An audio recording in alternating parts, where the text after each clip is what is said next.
خیال کله چې سوراب د رباب سره شباب برابرۍ نو د گنجې لاړ شو لیټونه بند کړي، خو چې څنګه لیټونه ولګېږي نو بیا گنجې د سوراب سره خوا کې ولاړ وي.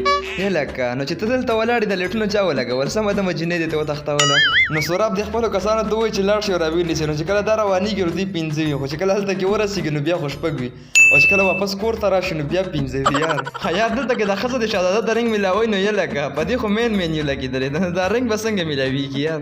او یا کله چې شهزاده په ګېټ را دننه وځي نو دلته کې 3:30 بجې، خو چې کله دا پلار ته راورسېږي نو بیا 5:30. مطلب دا د ګېټ نه دیزه پورې په 2 غنټو کې رالو.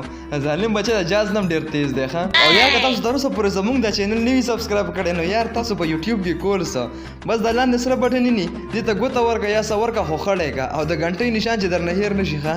او یار په دې پاړ باندې زه پوه نه شوم چې د هر یو کس دې ګوټ ته ولي او غیبېږي دا څه حساب دی یاره؟ دا لږ ما تاسو کمنټ کې ووایئ ښه چې چېرته ځي.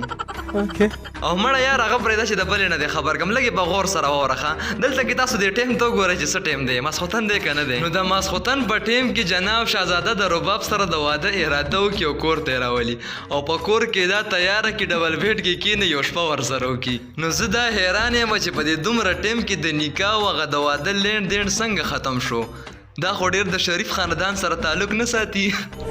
یاروکه دام کلیپ ته ماتې ورسره نشته.